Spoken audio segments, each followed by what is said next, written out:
Well, good morning, my friend. Welcome to the Pastor's Podcast Tuesday morning here, and I hope that you're going to have a wonderful day. We had some rain on yesterday, supposed to stop for a couple of days, and I think get some more towards the end of the week, but it cooled it down, and so it's not going to be a bad day here in the Oklahoma City area. Looking forward to kind of a cool day for me. I like it just a little bit warm, but I think in the 70s, and I know a lot of people are.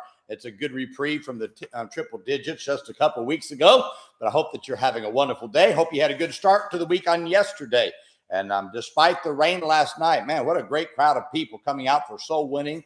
I noticed that I saw that some people posted that they had some people saved. That always encourages me. That came out. God always honors our labor, but we've got to go. We've got to show them that we're serious about it. Too many people are not serious about serving the Lord, and that's why they don't ever. They come up with all these little feelings about, well, I feel like I need to do this. Why don't you just get busy doing what you're supposed to do? And you'll find out that God can certainly use you right where you are if you just get busy where you are. Well, today, I want to talk about chosen and used by God. In Amos chapter 7, verse 15, the scripture says, "And the Lord took me as I followed the flock. The Lord said unto me, Go, prophesy unto my people Israel." Now, Amos tells how God called him into the ministry. Amos said he was doing his own thing when God called him. And he was more than willing to obey God. God's calling of Amos was not on Amos's timeline, but his yielded heart was willing to throw out his desires for what he was doing in life and what he wanted to do with his life to follow God's call. Now, had Amos not followed the call of God on his life, he would have never been used to the degree that God took his life and placed his sermons in the life and ministry of Amos. All this would not have, we wouldn't have the book of Amos had not Amos been willing to throw out his dreams. I'll just do whatever God wanted me to do. Now, the call of God is not a spooky thing that's hard to discern.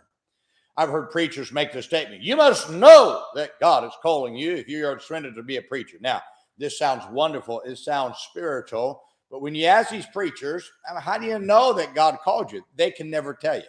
They don't know, right? It's a feely, spooky thing that they make it sound. And it's no wonder we have so few people going into the ministries because preachers have made it so difficult for God to call somebody that people don't know if they've been called. Now, God does call people in a full-time service, but before he calls, there are several things a person must be doing for God to qualify them before he calls them. First, God never used anyone who wasn't first walking with him. So you won't know the voice of God's call if you're not walking with him in his word.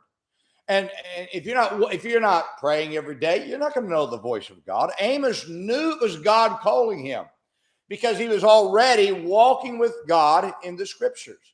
Now, don't expect God to use you or call you if you're not walking with him in his word and in prayer. Second, God has never used anyone who wasn't already following someone.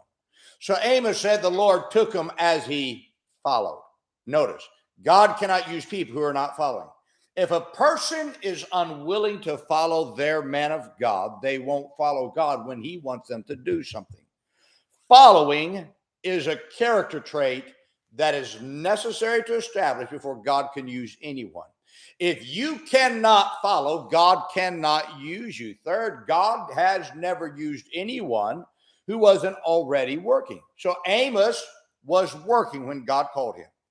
God's call always requires work. Nobody has ever seen God do the miraculous through the life without working.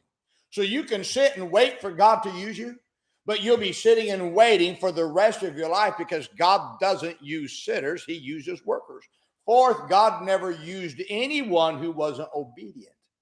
Amos didn't choose what he wanted to do. He did what God told him to do. Now, if you want God to use you, you must be obedient to what God has already commanded you to do. Because if you won't do what you already know to do, you won't do what God calls you to do when he calls. Fifth, God has never used anyone who wasn't available. God used Amos because he was available for God to use him. Availability is one of the greatest needs of anyone whom God chooses to use. So if your life is filled with your agenda, it won't matter if God calls you because you already have your life filled with your agenda. Listen, everyone must throw their plans away and their agenda out and ask God to show them what he wants them to do. I'm not saying that God calls everyone to be a preacher, but whatever you do in life, you must be called of God to do it. If you're going to be a plumber, then be called of God to be a plumber. If you're going to be a lawyer, be called of God to be a lawyer. If you're going to be a doctor, be called of God to be a doctor. If you're going to be a nurse, be called of God to be a nurse. If you're going to be a secretary, be called of God to be a secretary. Too many people say, well, you only have to be called to go into ministry. No. God placed you on this earth to do his will. Now you find God's will. Let God call you into his will. And you do that will instead of trying to do your own. If you're not available to do what God wants you to do, you'll never know what his will is for your life. My friend, God does have a will for your life. But you've got to do these things if you want to find it. You'll never find it without them. Oh, my desire. I want God. I've always wanted God to use me. And I believe right now as a pastor of Maranatha Baptist Church, I am doing exactly what God called me to do. Now, what God's will for me over 30-something years ago, God wanted me to be an evangelist at the time. If I was already pastoring, I probably would never be here. And what the miracles going on here would never happen. But God waited, get this now, for 28 years before he put me into this part right here. The 28 years was the wandering time, maybe the wilderness time, like Moses. But God now has me here. I hope God gives me 28 years here. And that way we can see what God can do. My friend, let's stay busy doing what we're supposed to do for him. And you'll find out God will show you what you need to do with your life. Well, I hope this is a great help to you today. Now let's remember today, be good to everyone. Everyone's having a tough time. Have a great day, my friend.